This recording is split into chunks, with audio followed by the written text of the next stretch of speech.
یو کسو پسترګو نابینو مورزادي ډوندو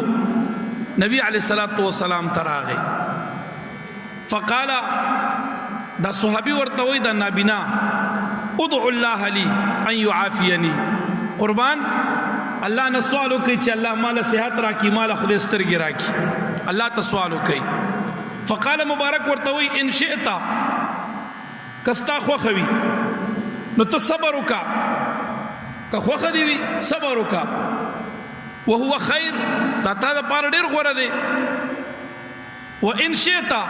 او که خو خدي دعوت سوال بدل وکم دعا بدرته وکم مبارک صحابي ته وای او ورته وای قربان پستر ګنا بینم دعا وکړه چې الله سترګې راکړي مبارک ورته وای که خو خدي صبر وکا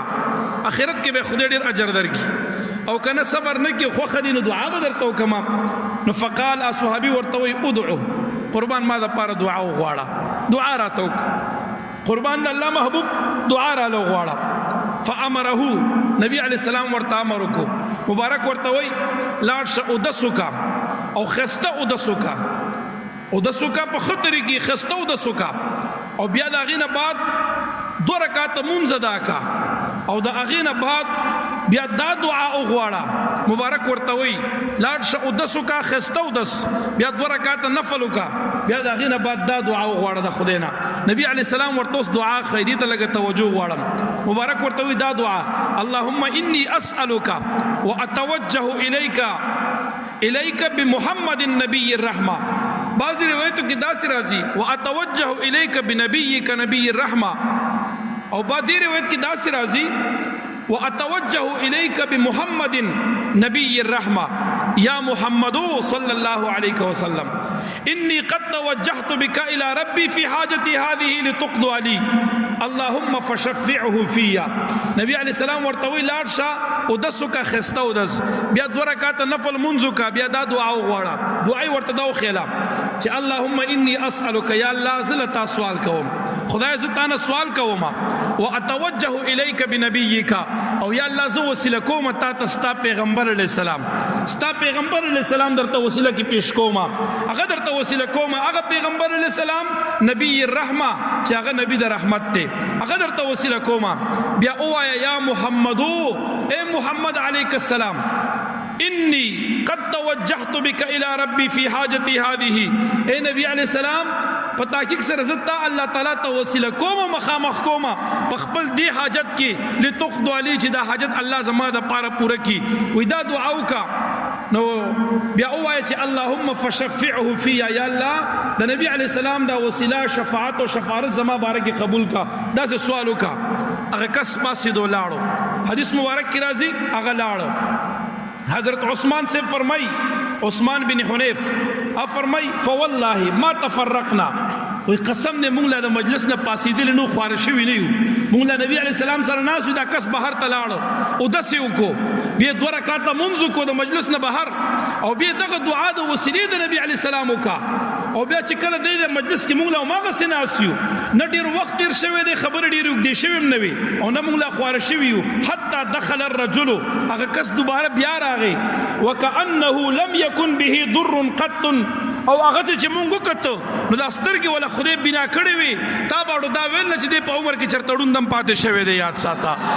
د نبی علیہ السلام په وسیله دعا وکړله الله ولا په هغه سات باندې د مور نه پیدا شوی ړندې سترګې بنا وګرځولې یاد ساته دا حدیث امام ترمذی ذکر کړی دی امام نسائی ذکر کړی دی او دا حدیث مبارک چې کوم دی ابن ماجه ذکر کړی دی امام احمد ذکر کړی دی دا حدیث مبارک په مجمع الزوائد کې ذکر دی دا حدیث مبارک چې کوم دی ګڼو محدثینو ذکر کړی دی ففعل الرجل فبرأ هغه کس دا کار وکړو ان پاسې دو لاړو د مجلس نه بهر ته لاړ او بیا اودس کو بیا منځ کو بیا دعا وکا خو چې کله دعا وکړو په مخ لاس راخ کو الله ول سترګې ورکی صحابي مبارک فرمایي چې بیرته مجلس تراغو چې مونږ ورته وکتل نو قسم دې کې دا ګمانم په د چاراتلو چې دا ګینه پستر ګنا بنا دی یړون دی الله ول غټ غټ خسته سترګې ور نصیب ګرځولې وي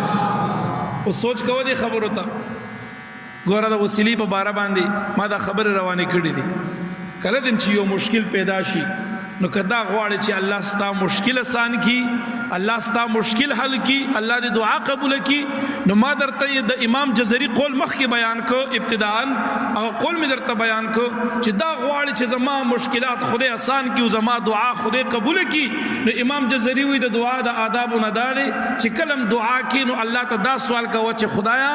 د خپل پیغمبر علی السلام او د انبیو په وسیله او په خاطر باندې، او دا سوال کوي چې خدای د خپل اولیاء په خاطر او په وسیله باندې زما دعا قبول کا. نو امام جزري فرمایي د دې وسیله د برکت نه الله ستاسو دعاګانې قبول او ګرځولې کی، الله به دې دعاګانې قبول کی. ما چې دا کوم حدیث مبارک اوس بیان کړه دا د ترمذی د نسائی ابن ماجه روایت میں چې کوم بیان کو،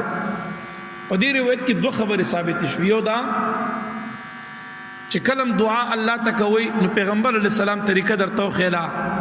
چې په وسیله کې الله ته خپل محبوب وړاندې کوي چې خدای د خپل محبوب په خاطر مې دعا قبول کړه، دا وایي وسیله. او دویم نمبر په دې کې دام ثابت شو چې یو سړی د محبت د وجنه، د محبت د وجنه، د عقیدت د وجنه، د تبرک د وجنه د نبی علیه الصلاۃ والسلام ته غیبانه आवाज د یا رسول الله کې نو دا شرک نه دی. په دې حدیث کې ګور راغ یا محمدو صلی الله علیه وسلم، د سړی د مجلس نه بهر دی او نبی علیہ السلام وردا دعا خیر ویلاړ شله دعا کو هغه بهر یا محمد ویل نو کدا شرک وی ګناه وی ناروا وی نو نبی علیہ السلام چاته د شرکیات تعلیم نه ورکړي. امام بخاری په ادب المفرد کې یو حدیث ذکر کړي وی دا عبد الله ابن عمر رضی الله عنه په خپه باندې درد پیدا شو او د خپه سوم شو او د شو درد پکې راغی، ډېر تکلیف پیدا شو.